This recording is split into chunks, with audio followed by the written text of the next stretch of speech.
ಎಲ್ರಿಗೂ ನಮಸ್ಕಾರ. ಈ ವಿಡಿಯೋದಲ್ಲಿ ತಮಗೆ ಇಂಗ್ವೈನಲ್ ಹರ್ನಿಯಾ ಅಂದರೆ ಮಕ್ಕಳಲ್ಲಿ ಹರ್ನಿಯಾ ಆಗೋದ್ರ ಬಗ್ಗೆ ಮಾಹಿತಿ ಕೊಡಬೇಕೆಂದು ಇಚ್ಛಿಸ್ತೇನೆ. ಎಲ್ಲರಲ್ಲಿ ಒಂದು ನಂಬಿಕೆ ಏನಿದೆ ಅಂದರೆ ಹರ್ನಿಯಾ ದೊಡ್ಡರಲ್ಲಿ ಮಾತ್ರ ಅಷ್ಟೇ ಆಗುತ್ತೆ, ಮಕ್ಕಳಲ್ಲಿ ಆಗಲ್ಲ ಅಂತ ಒಂದು ಕಲ್ಪನೆ ಇದೆ. ಆದರೆ ತಮಗೆಲ್ಲ ತಿಳಿಸ್ಬೇಕೇನಂದರೆ ಹರ್ನಿಯಾ ಮಕ್ಕಳಲ್ಲೇ ಜಾಸ್ತಿ ಆಗುತ್ತೆ. ಹಾಗಂತ ಹೆದರೋದೇನಿಲ್ಲ. ಹರ್ನಿಯಾ ಒಂದು ಕಾಮನ್ ಆಗಿ ಒಂದು ಕಾಯಿಲೆ ಆಗಿದೆ ಮಕ್ಕಳಲ್ಲಿ. ಅದು ಯಾವಾಗ ಹುಟ್ಟಿದ ನಂತರನೂ ಆಗ್ಬೋದು, ಹುಟ್ಟ ಆದಮೇಲೆ 3 ವರ್ಷ 4 ವರ್ಷ 8 ವರ್ಷ ಯಾವಾಗಲೂ ಆಗ್ಬೋದು. ಆಮೇಲೆ ಈ ಮಕ್ಕಳು ಇರ್ತಾರಲ್ಲ 7 ತಿಂಗಳಲ್ಲಿ 8 ತಿಂಗಳಲ್ಲಿ ನಾವೇನು ಪ್ರೀ ಮೆಚ್ಯೂರ್ ಬರ್ತ್ ಅಂತೀವಿ, ಅವರಲ್ಲಿ ಜಾಸ್ತಿ ಕಾಮನ್ ಆಗಿದೆ. ಅವರಲ್ಲೇ ಜಾಸ್ತಿ ಕಾಮನ್ ಮತ್ತು ಕಾಂಪ್ಲಿಕೇಶನ್ ಅವರಲ್ಲೇ ಜಾಸ್ತಿ. ಹಾಗಂತ ನಾವು ಏನು ಮಾಡ್ತೀವಿ ಅಂದರೆ ಈ ಹರ್ನಿಯಾ ಆಪ್ರೇಷನ್, ಹರ್ನಿಯಾ ಅಂದರೆ ಏನು, ಒಂದು ಇಂಗ್ವೈನಲ್ ರೀಜನ್ ಏನು ಅಂತೀವಿ ಕೆಳಗೆ ಚೇರ್ ಹತ್ರ, ಅದರಲ್ಲಿ ಒಂದು ಸ್ವೆಲ್ಲಿಂಗ್ ಆಗುತ್ತೆ. ಕೂಸು ಜಾಸ್ತಿ ಹತ್ತಿರ ಏನು ಯೂರಿನ್ ಪಾಸ್ ಮಾಡಬೇಕಾದ್ರೆ, ಲ್ಯಾಟ್ರಿನ್ ಪಾಸ್ ಮಾಡಬೇಕಾದ್ರೆ ಏನು ಸ್ಟ್ರೇನ್ ಮಾಡುತ್ತೆ, ಆವಾಗ ಅದು ಇಂಗ್ವೈನಲ್ ರೀಜನಲ್ಲಿ ಒಂದು ಪುಗ್ಗ ಟೈಪ್ ಒಂದು ಬಾವು ಬರುತ್ತೆ. ಆಮೇಲೆ ಕೂಸು ಮಲಗಬೇಕಾದ್ರೆ ಅದು ಬಾವು ಹೊರಟೋಗುತ್ತೆ. ಅದಕ್ಕೆ ನಾವು ಇಂಗ್ವೈನಲ್ ಹರ್ನಿಯಾ ಅಂತೀವಿ. ಅದು ಆಪ್ರೇಷನ್ ಮಾಡೋದು ಬಹುಮುಖ್ಯ. ಯಾಕೆ ಅಂದರೆ ಅದು ಒಂದು ಇಂಗ್ವೈನಲ್ ರಿಂಗ್ ಅಂತೀವಿ ನಾವು, ಡೀಪ್ ಇಂಗ್ವೈನಲ್ ರಿಂಗ್ ಅಂದರೆ ನಮ್ಮದು ಬೀಜ ಏನಿರುತ್ತೆ ಅದು ಹುಟ್ಟಕ್ಕಿಂತ ತಾಯಿ ಹೊಟ್ಟೆಯಲ್ಲಿ ಇದ್ದಾಗ ಅದು ಹೊರಗಡೆ ಬರುತ್ತೆ ಅಲ್ಲಿಂದ. ಸೊ ಅದು ಹುಟ್ಟಿದ ನಂತರ ಅದು ರಿಂಗ್ ಮುಚ್ಚಬೇಕು.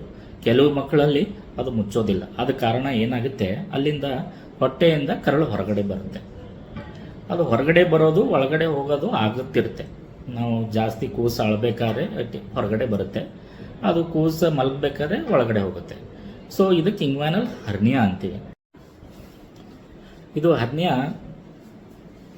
ಮೇಲ್ಸ್ ಅಂದರೆ ಗಂಡು ಮಗುವಲ್ಲಿ ಜಾಸ್ತಿ ಕಾಮನ್ ಆಗಿರುತ್ತೆ. ಹಾಗಂತ ಹೆಣ್ಮಕ್ಳಲ್ಲಿ ಆಗಲ್ಲ ಅಂತಿಲ್ಲ, ಅವರಲ್ಲೂ ಆಗುತ್ತೆ, ಹರ್ನಿಯಾ ಆಗುತ್ತೆ. ಸೊ ಇದರಲ್ಲಿ ಕ್ಲಿನಿಕಲ್ ಫೀಚರ್ಸ್ ಏನಿರ್ಬೋದು ಅಂದರೆ ಕೂಸು ಮಗು ಜೋರಾಗಿ ಅಳುವಾಗ ಇಲ್ಲ ಕಾಲು ಬಡಿಯುವಾಗ ಒಂದು ಬಾವು ಕಾಣುತ್ತೆ, ಆ ಜಾಗದಲ್ಲಿ ಒಂದು ಬಾವು ಕಾಣುತ್ತೆ.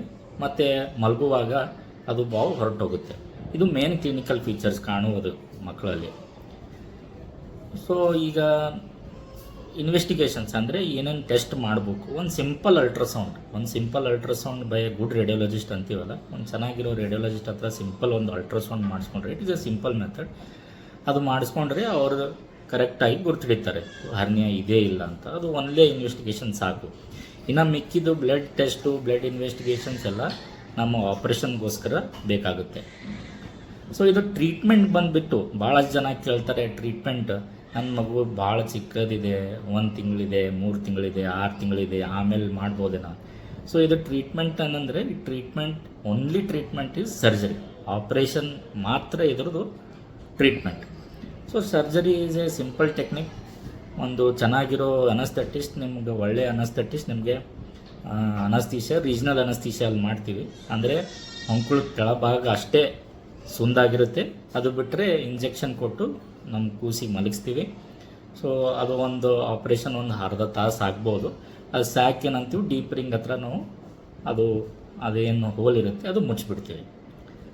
ಸೊ ಅದು ಆಗಿಬಿಟ್ಟು ಭಾಳಷ್ಟು ಜನ ಕೇಳ್ತಾರೆ, ಈಗ ನಮ್ಮ ಕೂಸು ಭಾಳ ಒದ್ದಾಡುತ್ತೆ ಮತ್ತು ನಡೆಯುತ್ತೆ, ಕೇಳೋದಿಲ್ಲ, ಮಾತು ಕೇಳೋದು, ಏನೂ ಬೇಕಾಗೋದಿಲ್ಲ. ಆಪ್ರೇಷನ್ ಆಗಿ 4 ತಾಸು ಆದಮೇಲೆ ಏನು ಕೂಸು ನಾವು ಫೀಡಿಂಗ್ಸ್ ಚಾಲೂ ಮಾಡ್ತೀವಿ, ಊಟ ಎಲ್ಲ ಚಾಲೂ ಮಾಡ್ತೀವಿ, ಅದು ಆದ್ಮೇಲೆ ನಾರ್ಮಲ್ ಫಿಸಿಕಲ್ ಆ್ಯಕ್ಟಿವಿಟಿ ಮಾಡ್ಬೋದು. ಸೊ ಇದು ಸರ್ಜಿಕಲ್ ಕಾಂಪ್ಲಿಕೇಶನ್ಸ್ ಕೇಳ್ತಾರೆ, ಈಗ ಆಪ್ರೇಷನ್ ಮಾಡಿದ್ರೆ ಏನಾದರೂ ಕಾಂಪ್ಲಿಕೇಶನ್ ಆಗುತ್ತಾ ಅಂತೇಳಿ. ಯೂಶ್ವಲಿ 99.9% ಏನು ಕಾಂಪ್ಲಿಕೇಶನ್ಸ್ ಆಗೋದಿಲ್ಲ. It is one of the simple technique.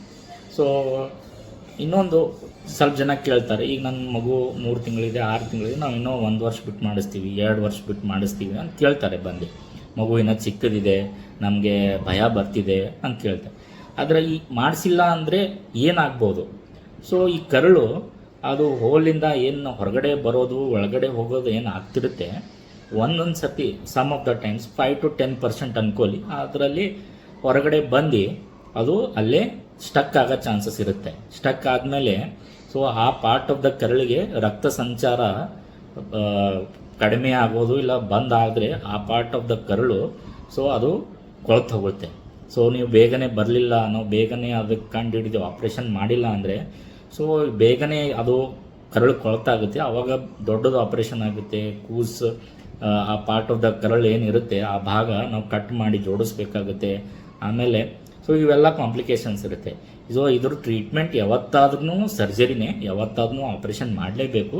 So ನಮ್ಮ ಅಡ್ವೈಸ್ ಏನಂದರೆ ಸೊ ಯಾವತ್ತಾದರೂ ಮಾಡ್ಕೋಬೇಕಂತ ಇದ್ದರೆ ಸೊ ಇದು ಕಾಂಪ್ಲಿಕೇಶನ್ಸ್ ಆಗೋಕ್ಕಿಂತ ಮುಂಚೆನೇ ಮಾಡಿಕೊಂಡ್ರೆ ಭಾಳ ಚೆನ್ನಾಗಿರುತ್ತೆ.